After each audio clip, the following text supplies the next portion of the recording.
Alright, take 352, getting this Stevens visible loader to work. And you can see why they call it a visible loader. And fire, ejection, and load, fire, yeah.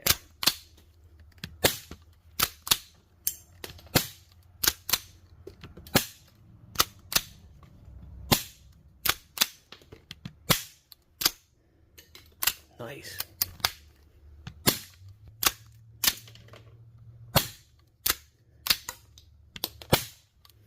And the last round never ejects because it needs the next one to push it out of there. So you're stuck with that one. You can pry it out and throw it. But cool design.